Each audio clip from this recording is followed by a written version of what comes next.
अस्सलामुअलैकुम दोस्तों, mega soap serial पापनगर जंहिंजा नई एपिसोड में छा थींदो ऐं छा थियण वारो आहे। छा रावल खान वारा मंठार खे ख़त्म कंदा या शेरदिल मंठार खे ख़त्म कंदो या सिकंदर खान जे अचण जो मंठार लाइ इंतज़ारु कंदा।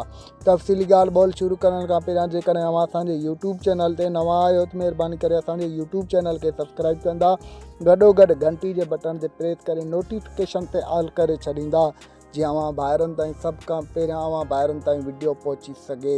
दोस्तों हाणे हलूं था पंहिंजे मेन ॻाल्हि ॿोल तरफ़।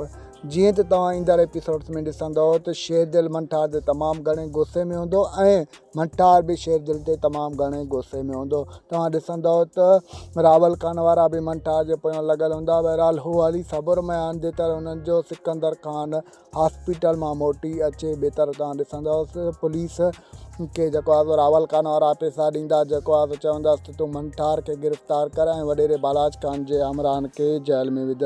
तव्हां ॾिसंदव त पुलिस इनकार करे छॾींदी ऐं पुलिस मंठार खे शेरदिल खे अगवा करण लाइ वॾेरे रावल खान वारनि ॾे ईंदी ऐं उन्हनि खे चवंदी तव्हां शेरदिल जो हथु ॾियो, पर हो शेरदिल जो हथु ॾियण खां इनकार करे छॾींदा। हो चवंदा को शेरदिल असांजो ग़ुलाम कोन्हे या असां वटि बीठल कोन्हे जो असां तोखे शेरदिल कढी ॾियूं।